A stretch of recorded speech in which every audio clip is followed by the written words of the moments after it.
अर्जुन के 7 प्रश्नों पर आधारित है गीता का 8वां अध्याय। और उन 7 प्रश्नों के उत्तर में हम देखते हैं कि ज्ञान भी आ गया और विज्ञान भी आ गया।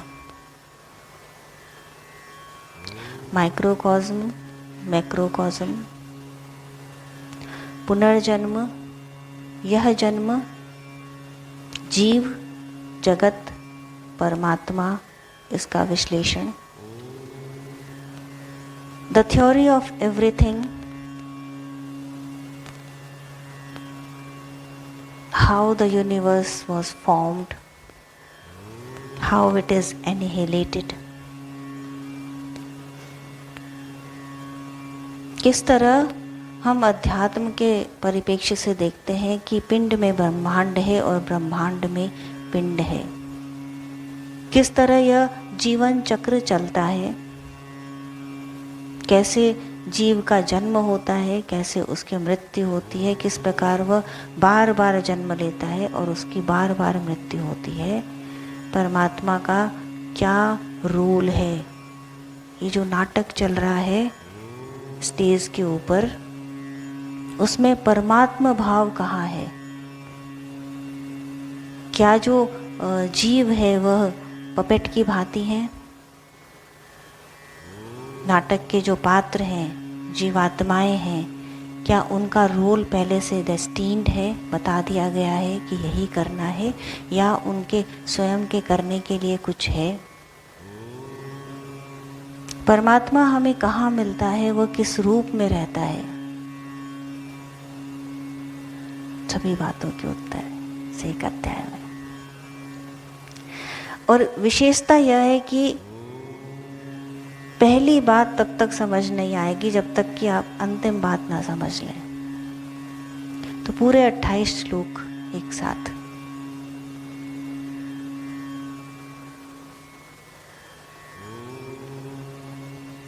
खंड खंड करके जानना विज्ञान, एक साथ एक तत्व को अखंड रूप से देखना वह ज्ञान।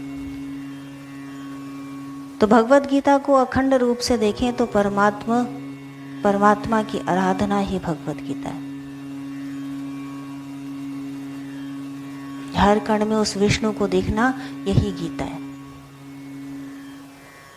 और हम उसके 18 अध्याय को खंड खंड करके देख सकते हैं। हम उसके 700 श्लोकों को अलग अलग करके देख सकते हैं। हर श्लोक में जो एक शब्द है उस पर ध्यान किया जा सकता है। तो बहुत सी बातें हैं और जो मैं आपको बता रही हूँ या हमेशा बताती हूँ, वह न तो कोई पाठ है जिसमें व्याकरण पढ़ाई जाती है और संधि विच्छेद पढ़ाए जाते हैं, या किस तरह भाषा बनी उसका अर्थ क्या है। ये लेसन्स नहीं है। और ना ही ये प्रवचन है कि मैं आपको कोई सिखा रही हूँ कि यह करो और यह मत करो। मैं आपको केवल फैक्ट्स बताती हूँ, द ट्रूथ ऑफ लाइफ। तो क्यों बताती हूँ? इसलिए नहीं कि मेरे मन में है आपके कल्याण करने की भावना। करुणा भाव आता है वो अलग बात है, लेकिन एक होता है स्वभाव। तो अर्जुन का जो पहला प्रश्न है उसमें उसने पूछा है कि स्वरूप क्या है, भगवान का स्वभाव क्या है। तो ईश्वर का स्वभाव क्या है, अधियज्ञ क्या है, अधिभूत क्या है। अभी कुछ समय पहले किसी से मुलाकात हुई थी। उन्होंने पूछा कि आप क्यों ये और अधिक ध्यान की कक्षाएं ले रहे हैं, आप क्यों किताबें लिखते हैं, या इतना तो है सब तरफ, इतना ज्ञान बिखरा हुआ है कि लोग सैचुरेट हो गए शायद टीवी पे, किताबों में बहुत अच्छे इंटेंशन से कहा था उन्होंने ये बात, just for the sake of knowledge. और मैंने उनको बताया कि देखिए, जो ज्ञान इधर उधर बिखरा है, जो व्हाट्सएप ज्ञान है या जो किताबों पर है या जो टीवी पर है, that is like a picture of a fire. आपको ठंड लगेगी तो आप अपने घर में एक तस्वीर रख लीजिए अग्नि की, निसंदेह आपकी गर्मी दूर हो जाएगी। और वो तस्वीर भी कैसी, जिसमें रंग भी ना हो, ब्लैक एंड वाइट। क्योंकि जो रंग होते हैं वो भी शायद कहीं पर गर्मी देते हैं, वो भी कहीं पर आपको ओज देते हैं, शक्ति देते हैं। पर ब्लैक एंड वाइट, एक अलाव जल रहा है और उसकी ब्लैक एंड वाइट पिक्चर यदि आपके घर में रखिए तो क्या आपके शरीर में गर्मी आ जाएगी? बस यही बात अध्यात्म की है, यही बात स्वभाव की है कि वो अग्नि जल रही है, वो जल रही है, उससे उसके पास बैठने वाले को उससे ताप लगता ही है। वो नदी बह रही है, उसकी धारा में रस है ही, जो उसको छूता है वह रसमय हो ही जाता है। जो हवा चल रही है वह श्वास के साथ अंदर प्रवेश करती है तो जीवन देती ही है, यह उसका स्वभाव है। और यह स्वभाव क्या है? यही परमात्मा स्वभाव है। तो यज्ञ हो रहा है, जो अग्नि है वह अपने स्वभाववश यज्ञ कर रही है। यज्ञ कैसे, यज्ञ क्या हुआ यहाँ पर कि वह परमार्थ का कार्य कर रही है। उसके जलने से परमार्थ हो रहा है, नदी के बहने से परमार्थ हो रहा है। यह उसका स्वभाव है, यह परमात्मा स्वभाव है। और यह परमात्मा कहाँ है? केवल मेरे अंदर या योगी राज के अंदर या भगवत गीता के अंदर नहीं, ये हर एक जीवात्मा के अंदर है, क्योंकि बनी ही उसी से है। तो यह यज्ञ, यह अधियज्ञ हो रहा है, यह कर्म हो रहा है, अधि लगता है मुख्य होकर के। तो यह भूतों के भाव उत्पन्न हो रहे हैं, यह सृजन की प्रक्रिया चल रही है।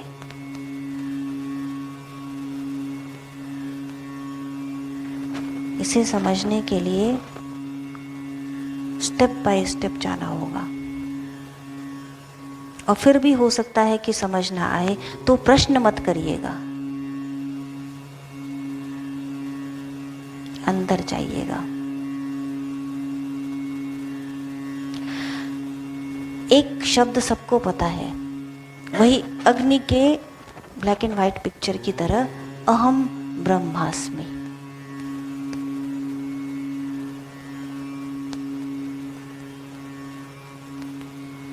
ब्रह्म विचार सुनने वालों को सबको मालूम है कि वह कौन है, तो अहम ब्रह्मास्मि, मैं ही ब्रह्म हूं।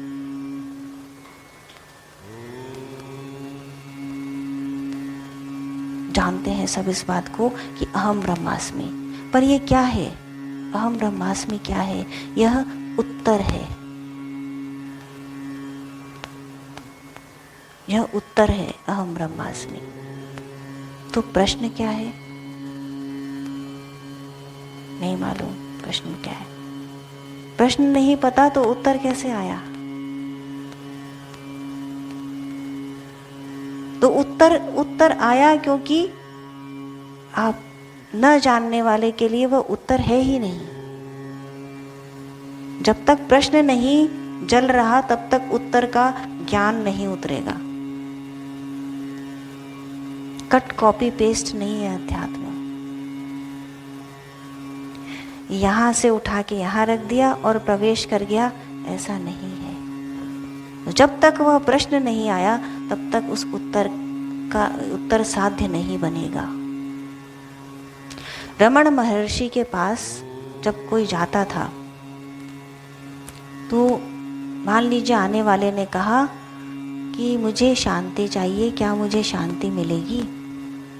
तो वह कहते थे कि यह प्रश्न कौन कर रहा है? तो आने वाला अपना नाम बताता था, कहते नहीं, यह प्रश्न कौन कर रहा है, पहले यह मुझे बताओ कि यह प्रश्न कौन कर रहा है। तो इसी तरह एक बार एक व्यक्ति ने कहा कि क्या मैं ईश्वर तक पहुंच सकता हूं? तो उन्होंने कहा तुम जहां से आए हो वहीं चले जाओ। तो वो वापस लौट के जाने लगा। तो रमन महर्षि ने कहा कि नहीं, इस तरह नहीं, बैठो, क्या तुम पैरों से चल के आए थे? तो ये लंबी कहानी जाती है वहां पर। एक बार एक व्यक्ति उनके पास आया और उसने बोला कि आप जो ये कहते हैं, रमन महर्षि के बारे में शायद आप जानते हो, वो उनका सिद्धांत था को अहम, मैं कौन हूँ। तुम इस पर ध्यान केंद्रित करो और तुम पा जाओगे उसे जिसे पाना है, मैं कौन हूँ। तो अहम ब्रह्मास्मि के पहले प्रश्न होना चाहिए, मैं कौन हूँ, स्वयं को जानने की इच्छा। तो एक बार एक व्यक्ति आया, उसने कहा कि देखिए ये जो आप बताते हैं मैं कौन हूँ, टू नो योर सेल्फ, तो इसमें तो मैं इंटरेस्टेड नहीं हूँ, पर मुझ में नारायण की भक्ति है, तो क्या यह ठीक है कि मैं नारायण की भक्ति करूं? तो महर्षि ने कहा हाँ ठीक है। तो उस व्यक्ति ने कहा कि क्या यह इस भक्ति को करने से मैं नारायण के वैकुंठ लोक में जा सकूंगा? तो रमन महर्षि ने कहा हाँ ठीक, जा सकोगे। तो उसने कहा कि क्या उस वैकुंठ लोक में मुझे नारायण मिलेंगे, उनके दर्शन होंगे? उन्होंने कहा हाँ ठीक है, होंगे। फिर उस व्यक्ति ने कहा अच्छा, तो मैं उन्हें देख सकूंगा, क्या वो भी मुझे देख सकेंगे? तो महर्षि ने कहा हाँ ठीक है, वो तुम्हें देख सकेंगे। फिर उस व्यक्ति ने कहा अच्छा, तो क्या वो मुझसे बात भी करेंगे? तो महर्षि ने कहा हाँ ठीक है, वह तुमसे बात भी करेंगे। उसने कहा अच्छा, तो क्या कहेंगे मुझसे?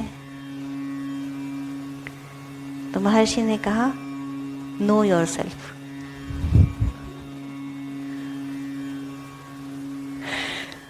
तो बस यही है यह अध्याय।